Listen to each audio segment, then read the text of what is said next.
উল্টা কামড় শুরু করছে, পলান পলান। সুপ্রিয় দর্শক মন্ডলী, সারা দেশের মানুষ আজ ঠিক মতো নাতি হচ্ছে না, খাদি পাচ্ছে না, শুধু হচ্ছে না, তাদের ভিতরে ছড়িয়ে পড়েছে এক আতঙ্ক। কি সেই আতঙ্ক? সেই আতঙ্কের নাম হচ্ছে রাসেল ভাইপার। শেষ খবর পাওয়া পর্যন্ত রাসেল ভাইপার ঢাকায় অবস্থান করছে। না না না না, আপডেট নিউজ হচ্ছে রাসেল ভাইপার এখন অবস্থান করছে পদ্মা সেতুতে। কিছুক্ষণ বাদেই পদ্মা সেতু পার হয়ে এসে ঢাকার উদ্দেশ্যে রওনা দেবে। আপনারা সবাই সাবধান থাকুন, নিরাপদ থাকুন।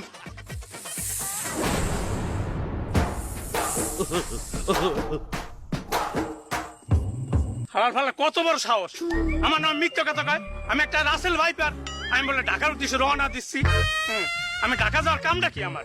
আমি যদি মানুষই কামড়াই তাহলে তো আমার এখন অভাব নাই মানুষ কামড়ানোর। হালার ফালা, আমি পদ্মা সেতু কেন পার হব? পদ্মা সেতু যে টোল, হ্যাঁ দিয়ে আমি এক বস্তা চাউল কিনতে পারি। আমি সড়ক পথে কেন যাব? আমি তো একটা হাফ, আমি যাবো নৌপথে।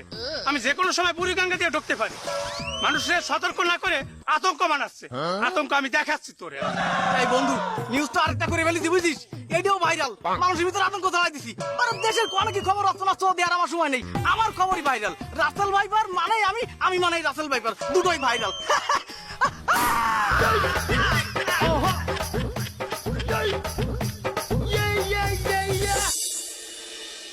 এমিয়া কি হাপে কামড়াইছে আপনি হাফ দেখছেন? না আমি হাফ দেখিনি, হেয়াই আমার সামনে উদ্বুদই পথে আসুক ফিডেই পথে, এরপর তো আমি লইয়েছি আপনি গো বলাইয়ে। এটা কঠিন হাপ। এ হাপের বিষ উঠাইতে অনেক সমস্যা, আমার নিজেরও সমস্যা হয়ে যাবে এনে। আরে কিন্তু এক সাপের বিষ উঠাইতে যাইয়া মামু মরণ দেয় লইলে। হ্যাঁ কেমনে? মামু তো ওই সাপের বিষটা কামড়াই কামড়াই উঠাইছে, তার আরে মামুর ডায়রিয়া হয়েছিল। কি বিষের পিন? ওরে না, মামু যে পাও দিয়ে কামড়াই কামড়াই যে সাপের বিষটা উঠাইছে, ওই লোকের পায়ে আনলে গোবর এতে গোলায় কাম করতে, তার মামু ওই বিষটা উঠাইয়ে কামড়াই কামড়াই গোবর উঠেছে। লাতির কাম এত বর্ণে না তোকে দিতে বলি নাই। এই কর বিষ লামাইতে দড়ি বাইর কর। এই দড়ি মামু, দড়ি বান।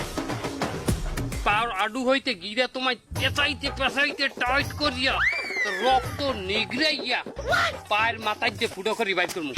পেঁচা পেঁচা। মামু নীল হয়ে গেছে ঠ্যাং। তো বিষ লামে না, জ্ঞান ফেরে না তো মামু।